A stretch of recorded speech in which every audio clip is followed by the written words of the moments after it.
এখন পর্যন্ত আকাশচম্বী আছে, এবার যদি Dhallywood Bollywood Hollywood what ever যাই বলেন না আপনি কেন, ওই জায়গায় থাকতো। তৃতীয় দিন এসে অনেকে টিকিট পাচ্ছে, সব মিলিয়ে আসলে কি বলবেন বরবাদের নির্মাতা হিসাবে? এটা একটা অসম্ভব ভালো লাগার জায়গা। এই ভালো লাগা আসলে মুখে বলে শেষ করতে পারবো না, প্রকাশ করতে পারবো না, আসলে ভাষায় প্রকাশ করার মতো না।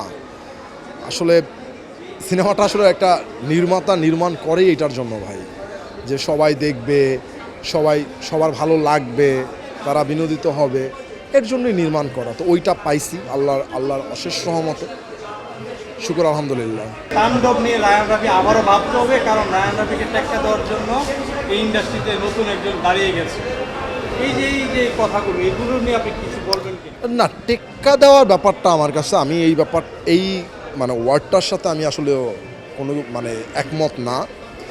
দেখেন, একটা সিনেমা থেকে আরেকটা সিনেমা ভালো হোক, আরেকটা সিনেমা থেকে আরেকটা সিনেমা ভালো হোক, সবাই যখন বলছে যে তুফানের থেকে এটা ভালো হয়েছে বরবাদ, আমরা এটাও চাই বরবাদের থেকে তাণ্ডব অনেক ভালো হোক। আবার তাণ্ডবের পরে যখন আরেকটা সিনেমা আসবে, ওইটা তাণ্ডবের থেকে আবার ভালো হোক। এইভাবেই তো একটা ইন্ডাস্ট্রি আগায় যাবে না?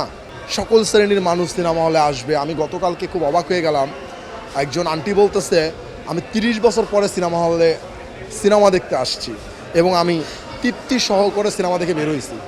সো এই যে প্রাপ্তিটা, এটা ঘটুক।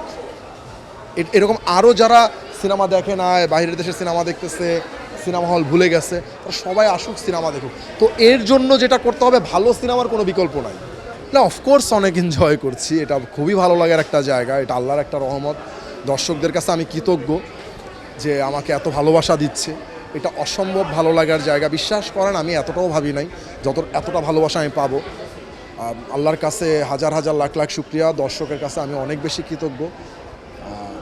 আমার দায়িত্ববোধের জায়গা খুব সম্ভবত আরও অনেক বেশি বাইরে গেছে। নেক্সট সিনেমাটা যখন বানাবো, আরেকটু ভাইবা বানাইতে হবে যে না, রেসপন্সিবিলিটি চলে আসছে।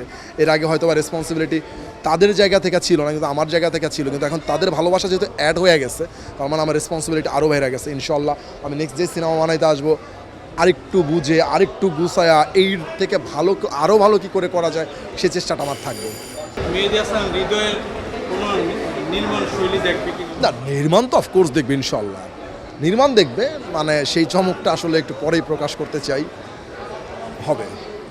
নির্মাণের পাশাপাশি মেহেদী হাসান হৃদয়কে আমরা অভিনয় দেখতেছি, দর্শকদের অভিমত এটা আসলে কীভাবে দেখবেন?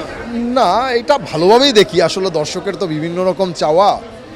সো আপাতত আসলে অভিনয় নিয়ে ভাবছি না, ইন ফিউচারও অভিনয় নিয়ে আমি ভাবতেছি না। আমি নির্মাণটাই করতে চাই, নির্মাণের মাধ্যমে আসলে সকলের ভালোবাসা চাই। অনেকে মনে করছে বরবাদ নেমে গেছে, এরকম কোনো মানে ফোন কল আপনার কাছে এসেছে কি? এইটা আসলে যারা সিনেমা প্রেমী অথবা বাংলাদেশের সাধারণ মানুষ যারা আছে, এটা তো তারা বিশ্বাস করবে না। কারণ ধরেন, এটা তো অবিশ্বাসযোগ্য। কজ যেখানে লাখ লাখ কোটি কোটি মানুষ এই সিনেমাটা দেখতে আসতেছে, টিকিট পাচ্ছে না, সেই সিনেমা কেন নামায় দিবে? বাট যারা আসলে এই নিউজটা করছে, তাদের হয়তো বা যেই সিনেমাটা নামায় দিচ্ছে, ওটার নামটা মেনশন করা উচিত ছিল, এতে দর্শক বিব্রত হইতো না। অথবা আপনি আমাকে এই কোশ্চেনটা করতেন না। আপনি আমাকে এই কোশ্চেনটা কেন করবেন, আমি বা অন ক্যামেরায় কেন এই কোশ্চেনের আনসার করবো?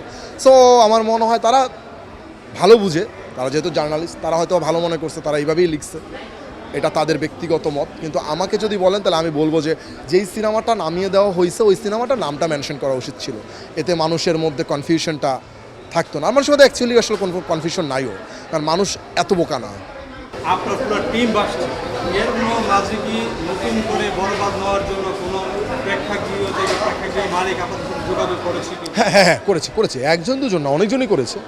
এই ব্যাপারটা হয় কি, এই ব্যাপারটা একদমই আমি ডিল করি না। আমার কাছে ফোন আসে, আমার ফোন আসলে আমি সাথে সাথে আপুর নাম্বার দিয়ে দিই।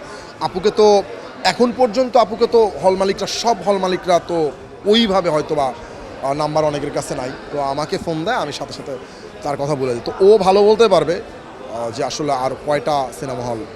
যেমন আমাদের বাংলাদেশের সিনেমা, আমাদের হলিউডের সিনেমা 100 কোটির ক্লাবে যায়, আসলে এই বরবাদ সিনেমাটাই শাকিব খানের ভবিষ্যৎ মানে কি? আমরা না, আপনিও চান, আমার মনে হয়, এবং সব শ্রেণীর মানুষ চায় যে 100 কোটি কেন, 200 কোটির ক্লাবে যাক, আরও বেশি যাক। যত বেশি যাবে ততই তো আমাদের সিনেমা ইন্ডাস্ট্রি আগে যাবে, আরও বড় বড় ছবি দেখবে, আরও ভালো ভালো সিনেমা দেখবে, ইন্ডাস্ট্রির স্বার্থে ভাই।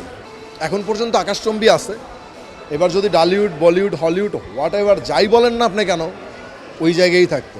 আরও বেশি থাকতো। বাংলাদেশি কোনো সিনেমার টক্কর দিতে হয় দক্ষিণের সাথে, এটা শাকিব খান ছাড়া কোনো বিকল্প নেই। এটা কি মেহেদী হাসান হৃদয়ের হাত ধরেই ওই টেক্কাটা আসবে কিনা? আমার হাত ধরে না আসুক, আরেকজনের হাত ধরে আসুক, কারো না কারো ধরে হাত ধরে আসুক, সময়টা আসুক, এটা চাই। যারা এখনও বরবাদ দেখেননি তাদের উদ্দেশ্যে একটাই কথা, আসুন বরবাদ দেখুন। আমার বিশ্বাস আপনাদের ভালো লাগবে। যারা দেখতেছে তাদের সবারই ভালো লাগছে।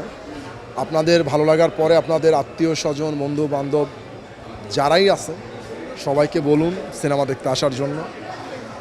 পাশাপাশি আর বাকি যে সিনেমাগুলো আছে সবগুলো দেখুন, বরবাদের পাশে থাকুন, বাংলা সিনেমার পাশে থাকুন। ধন্যবাদ।